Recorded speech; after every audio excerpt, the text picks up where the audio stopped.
The dust motes danced in the golden shafts of sunlight piercing through the cracks in the old barn walls, and I wiped the sweat from my brow with the back of my hand, the scent of hay and earth filling my lungs. It was just another Saturday morning on our family ranch in rural Montana, where the endless fields stretched out like a promise of isolation, and I was knee-deep in mucking out the stalls, alone as usual. But then the barn door creaked open, and in walked the stranger. A tall, broad-shouldered cowboy with a weathered hat tilted low over piercing blue eyes. His boots kicking up a small cloud of dirt as he stepped inside, changing everything in an instant. His name was Jake Harlan, or so he introduced himself with a firm handshake that sent an unexpected jolt through me. He was new in town, hired on at the neighboring spread to help with the cattle drive season, and he'd wandered over because his truck had thrown a tire on the dirt road between our properties. "Mind if I borrow a jack?" he asked, his voice deep and drawl-heavy, the kind that made you feel like he was sharing a secret just for you. I nodded, trying to play it cool, but my heart was pounding like a stampede. At 22, I'd spent my whole life on this ranch, helping my dad with the chores while keeping my own secrets buried deep under layers of flannel and denial. Being gay in a place like this wasn't just frowned upon. It was a ticket to becoming an outcast, whispered about at church suppers and avoided at the local diner. We got to talking as I rummaged through the toolbox. Jake was from Wyoming originally, had bounced around ranches across the West after his folks passed away young. He had this easy way about him, laughing at my lame jokes about the stubborn mules we kept, and before I knew it, an hour had slipped by. "Name's Evaniel Thompson," I finally said, realizing I'd forgotten to introduce myself properly. He grinned, that lopsided smile that made my stomach flip, and offered to help finish the stalls as thanks. I hesitated. Dad was strict about outsiders messing with our routine, but something in his eyes made me say yes. As we worked side by side, pitching hay and scrubbing buckets, I felt a spark I hadn't known I was missing. It wasn't just attraction. It was like finding someone who saw the world in the same hidden colors I did. That evening, after Jake fixed his truck and headed back, I couldn't shake him from my mind. Dinner with the family was the usual affair. Mom dishing out pot roast, Dad grumbling about feed prices, and my younger sister, Lily, chattering about high school drama. I sat there, pushing food around my plate, my thoughts drifting to Jake's laugh echoing in the barn. "You okay, son?" Dad asked, his bushy eyebrows knitting together. I forced a smile and nodded, but inside, a storm was brewing. In a town where the biggest event was the annual rodeo and everyone knew everyone's business, admitting I was drawn to another man could shatter everything. But Jake had awakened something real, something I couldn't ignore. The next few days blurred into a routine interrupted by chance encounters. Jake started showing up at the fence line, claiming he needed advice on local trails or borrowing tools he probably didn't need.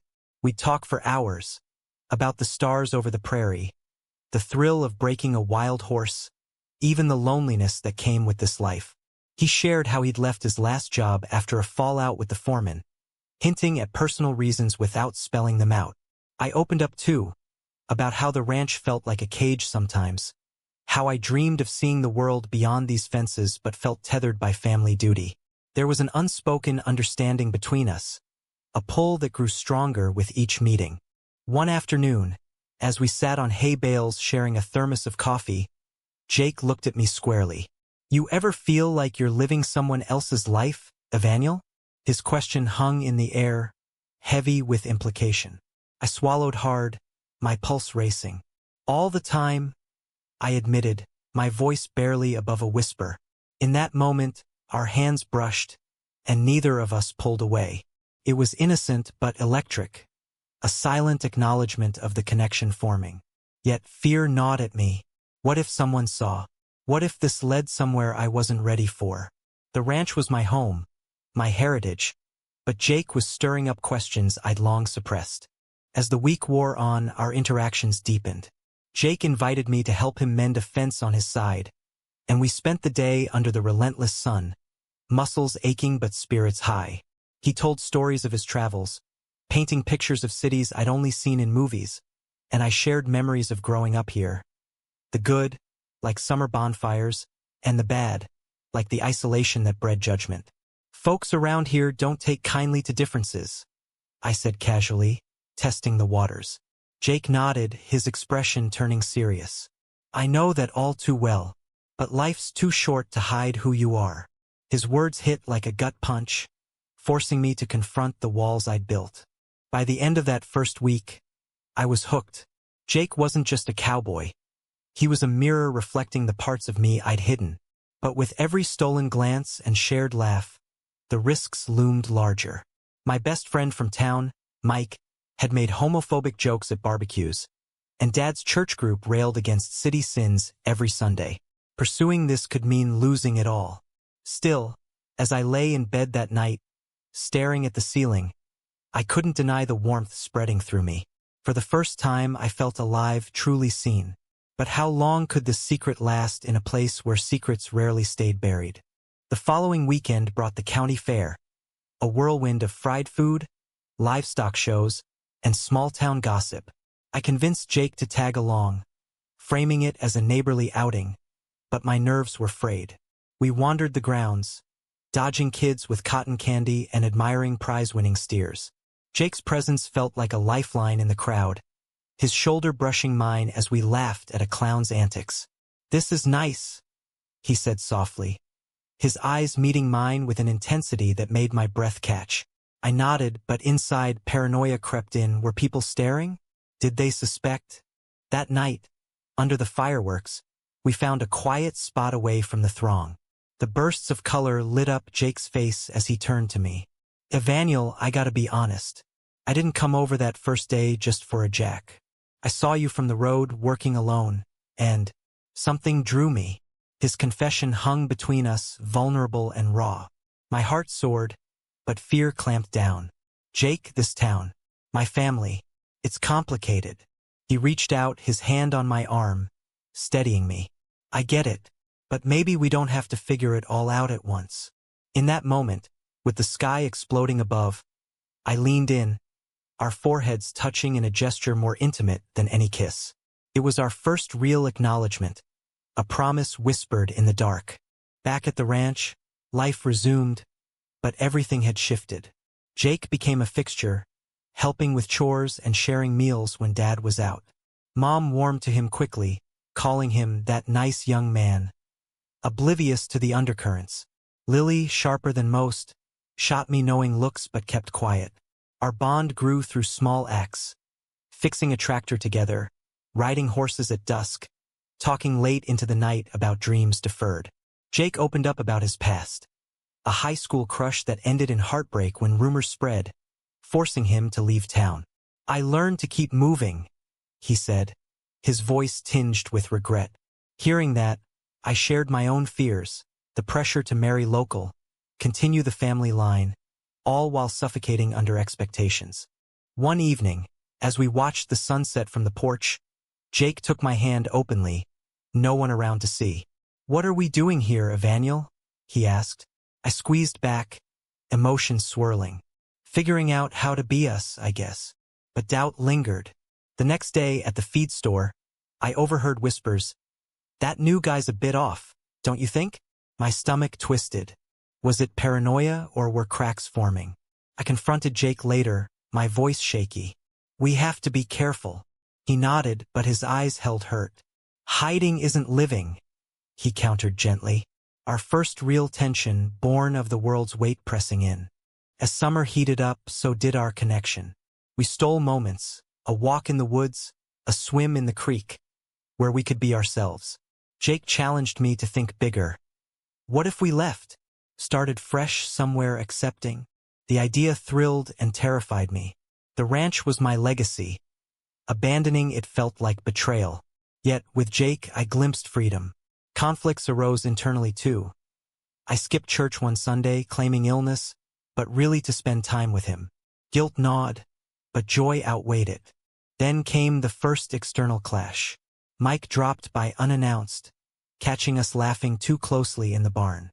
"What's this?" he joked, but his tone was edged. Later, at the bar, he probed. "You two seem tight. Anything I should know?" I laughed it off, but the seed was planted. That night, I confided in Jake, who urged honesty. Friends like that might surprise you. But I knew better.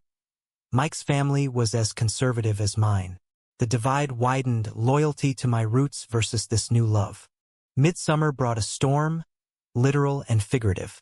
A thunderstorm trapped us in the barn, rain pounding the roof. In the dim light, we talked deeply about identity. Jake admitted he'd been out in bigger cities, faced rejection but found strength. It's worth it, Evaniel. Being true.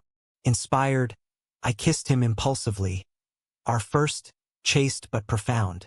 It sealed something but also amplified risks. The next day, Dad mentioned hearing talk about Jake. Keep your distance, son. Don't need trouble.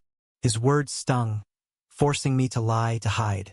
The deception ate at me, turning sweet moments bittersweet. By late July, our relationship was a delicate balance. We planned discreet outings, but suspicion grew. Lily confronted me privately. I see how you look at him. It's okay, Evaniel. Her support was a balm, but she warned of Dad's temper. Jake pushed for more openness, arguing we deserved happiness. I wavered, torn between love and fear. A heated argument ensued one night. I can't just flip my life upside down, I shouted. Jake's face fell. Then what are we? Reconciliation came, but the fracture lingered. Society's shadows loomed, testing our resolve. August arrived with harvest pressures, mirroring the building tension in my life. The ranch demanded long hours, leaving less time for Jake, but our stolen moments intensified. One afternoon, we drove to a secluded lake, away from prying eyes. Floating in the water, hands intertwined, Jake spoke of future plans.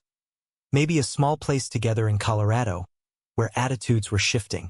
We could build something real, he said. The vision tempted me, but reality crashed back. Dad's health was failing. The ranch needed me. I can't abandon them, I replied, conflict tearing at me.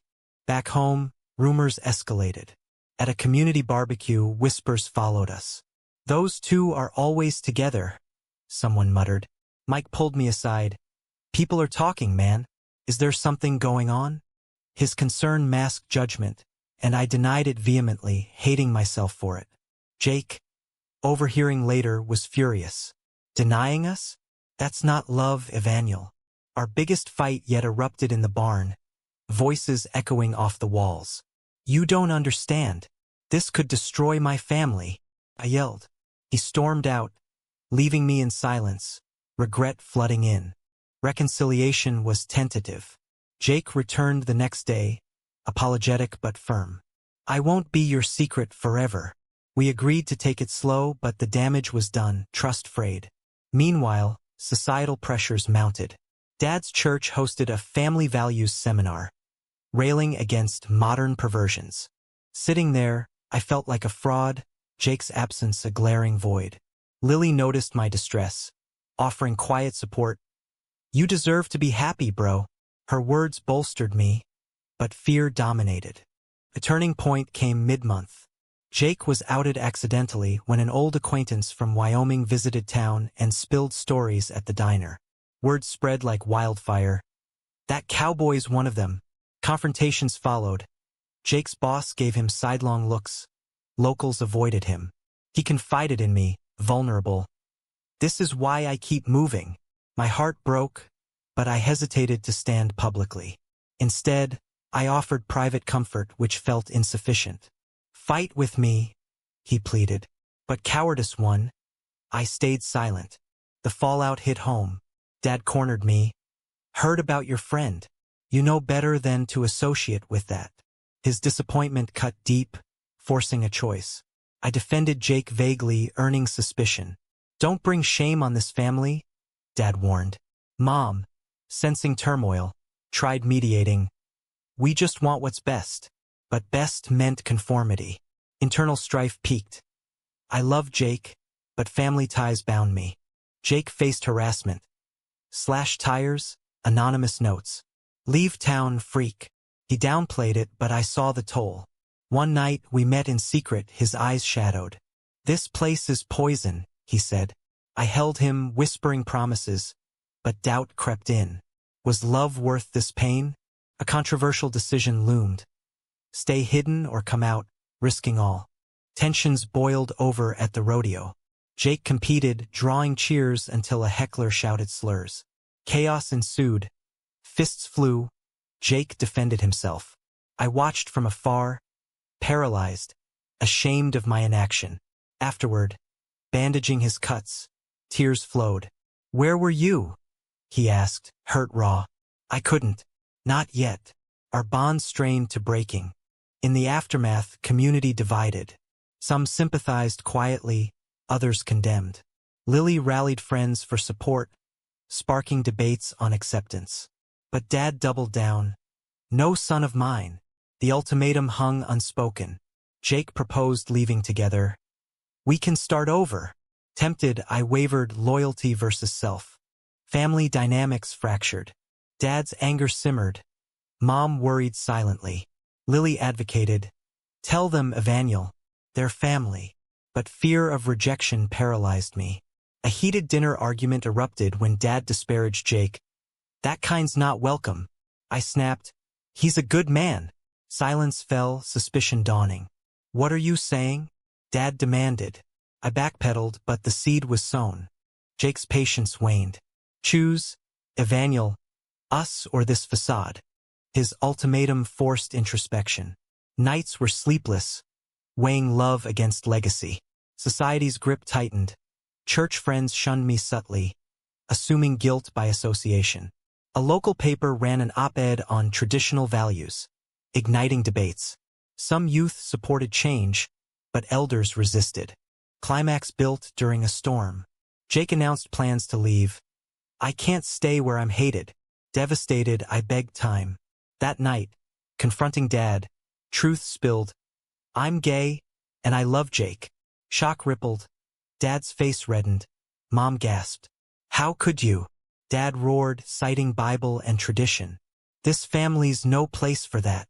Hurtful words flew, accusing me of betrayal. The confrontation escalated. Dad ordered me out, Mom torn between. Lily defended. "Love is love," but division deepened. I left, seeking Jake, who held me as sobs racked. "We'll figure it out," he promised. Yet, uncertainty loomed. Reconciliation possible? Community reacted variably. Some offered quiet support, others condemnation. A town meeting debated inclusivity, exposing rifts. Jake and I navigated fallout, bonds strengthening amid chaos. In the weeks following, bridges mended slowly. Mom reached out first, tearful. "I don't understand, but you're my son." Dad resisted, but health scares softened him. A family meeting, mediated by Lily, aired grievances. "I never chose this," I explained. Reluctant acceptance dawned. Not full embrace, but tolerance. Jake stayed, our relationship emerging cautiously. Town attitudes shifted incrementally. Youth-led initiatives promoted dialogue. We found allies, building a fragile community. Yet, scars remained.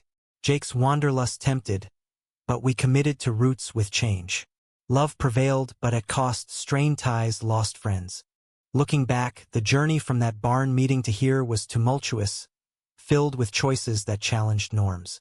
We emerged stronger, but questions linger. Is it morally right to prioritize personal happiness over family traditions in a society resistant to change?